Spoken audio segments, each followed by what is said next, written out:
Hello, so today we're going to put together a quick collage art poster, an empty wall one. That I had this something I had in my head that I wanted to do.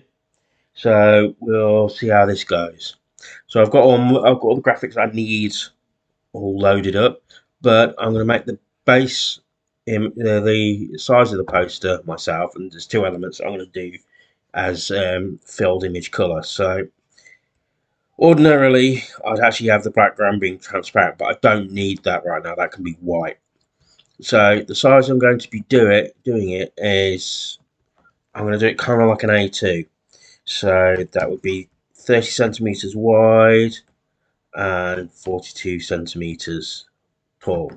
So it'd be like two pieces of A4 paper together, slightly different color. So here you got the background, and I'm going to need to make a new layer for that for what I'm going to do next. So first with the background, I'm going to have this red color. So, and above that, I'm going to put in a black. Now this will become a bit more apparent once it comes to it. When it comes to what I'm going to do next. So let's find. I should have a torn. There we go. So I'm going to use this as a torn paper. Um, some torn paper. I'm going to do a torn paper effect, so I'm going to use an image of actual torn paper. So I'll see if I can get the actual size right. Now it's very small compared to what I need to, but that's okay because it won't matter if it's a little bit mapped or bad or not the best quality because it's torn paper. It's a torn paper element. So if it looks a bit rough, all the better because this is going to be gone anyway. I'm just using this, so I can get rid of this now. I'm just using this so I can get the actual shape when it comes to cutting it out. So now that's there in place. What I will do is I'll use the magic wand tool. Use it on there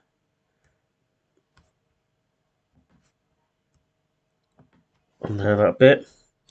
Then I will press Control and I. So then when it comes to cutting out, unfortunately it's going to cut this bit out, so I'll have to put this back in. So Control and X, and then what I will do is, and there I have the torn shape. So now this bit here, yes, it got rid of this, but I can just colour that back in. So I've got a tornish shape colour.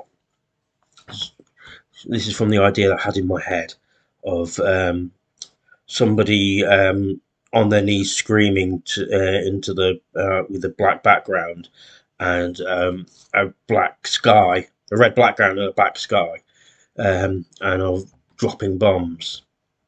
So here's a picture of someone on their knees there. Now, ordinarily I'd make that bigger, but I don't need this to be bigger because I actually want the guy to be small. So what I will do is I need to make him a bit darker. So I'll darken that up quite a bit. You don't even need to see. Oh, I want this guy to be practically a silhouette. So let's see about that. Now, unfortunately, since I've yoinked this from a stock photo, I'm now going to have to I'll magic that out.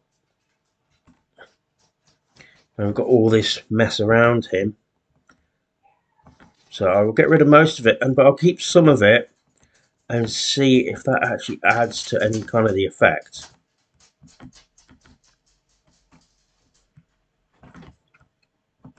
So let's have a look at that.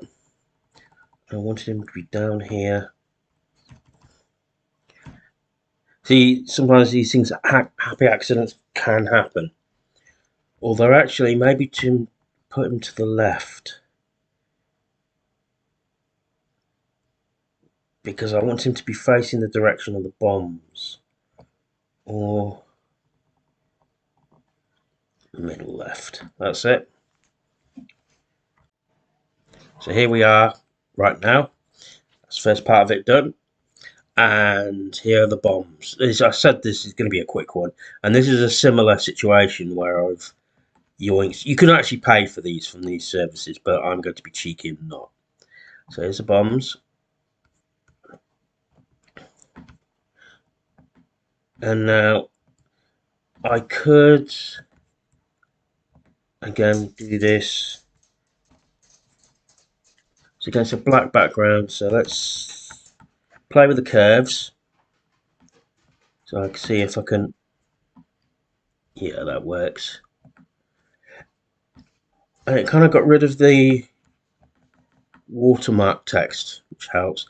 But there's some bombs here that I need to dispose of because they've been cut out by the edge of the picture. But actually, there's a little bit here. So what I will do about that, again, play with the curves.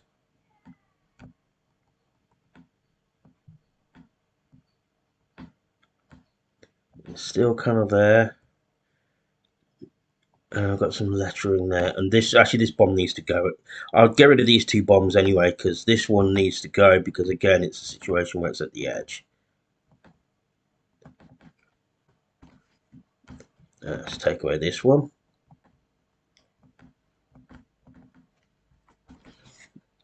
And you get some little marks there, but you don't really notice them. They're not really part of.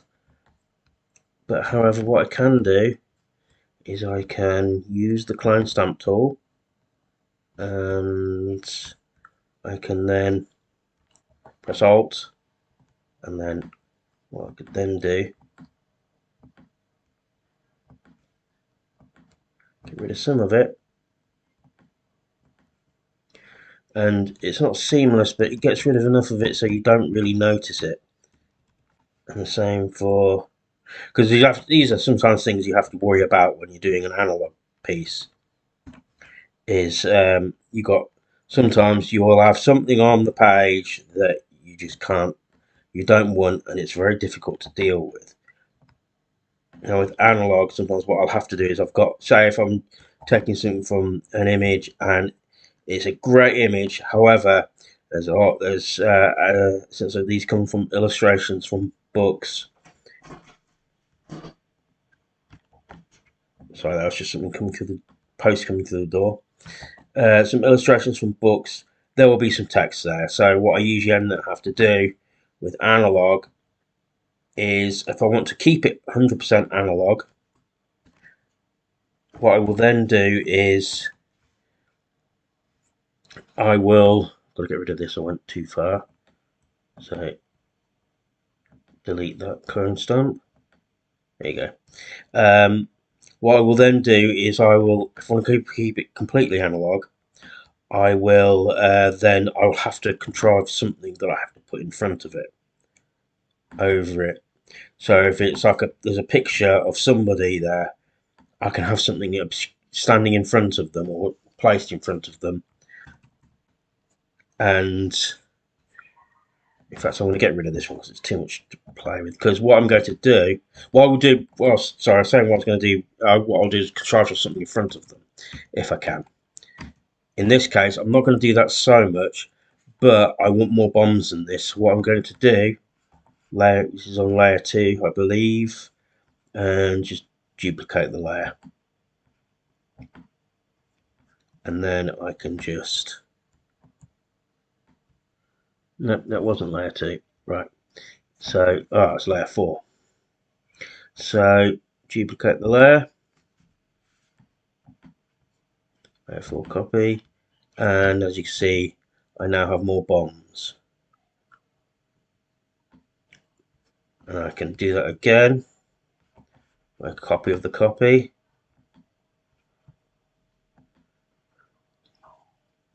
and again move these a bit. But what I will see if I can do, see if it works if I put the current canvas horizontal. Oops, don't want to do the canvas, let's do the image. So Control and T, sorry, and then edit, transform, flip horizontal. No, it's not. I don't know if that's working. Well, it does a bit now. So it basically makes them so it's not an obvious carbon copy. So, but what I'll do now is bring that a bit lower beneath it, and let's see, still move that a bit. Now it needs to go below the original layer. That's it. And I don't want the bombs to merge into each other too much, so. But I still want it to seem like a swarm of them. So that's that there. Let's zoom in a bit and look, see what good it looks. So it looks a lot better. So what I'm going to do is I'm going to merge all the layer 4s together. So merge down. So I'm happy where they're placed. Merge down, they're all together. And now I will monkey with these again. The monkey with the, so you don't see so much of those lines anymore. So that's the bombs dropping, and now I'm just going to sign the thing. Now, I was thinking about when I was thinking about making this piece, I was thinking where I was going to put the signature, because, oops. Thinking about where I was going to put the signature, because ordinarily I will put it in somewhere where it's in the picture so it can't be cropped out, but it can't be, but I don't, if I was to put it somewhere like, I could possibly put it actually with this guy, but one way, yeah, I'll put it down by his foot actually. My original idea was I was going to have a signature dangling down from here a little, but on second thoughts, putting it very small down by the guy's feet, so it's there, it's difficult to crop out.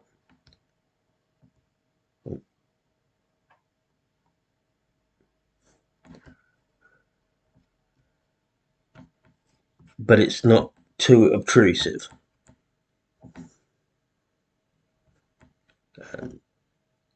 Yeah, so it's obvious it's a J. So this is the piece. So I'm actually very happy with how this has turned out.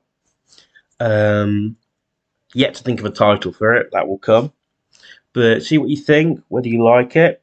And it's slightly different from the kind of type I normally do, because I don't usually have this kind of stark image here. It's very we're using colour schemes that I usually use, mostly black, some red, some white. And they're usually colours that are associated in this configuration, where it's mostly black. It's usually figured with anarchism. If it was mostly red, white, and then some black, then that's usually involved with fascism. So I don't want that. But you can invoke that in the fact that it's not a pleasant. For some people, it's not a pleasant configuration of colours, and the black is basically you've got things coming out of darkness, and the red is usually associated with fear. So as well as socialism. So this that's I was very deliberate with my colour choices here. So let me know what you think, and my description has my link tree in it, which is a merch links on my socials, and I shall speak to you soon. Thank you. Just as a quick note afterwards, I've decided I'm going to call this piece "Why Now," as in with a question mark at the end. So, as always, as I forgot to say before, like, share, and subscribe, please. Especially the sharing and subscribing. They all help me out, and so I can do more of this and start to make a bit of money off this, hopefully. So, I shall see you soon. Thank you.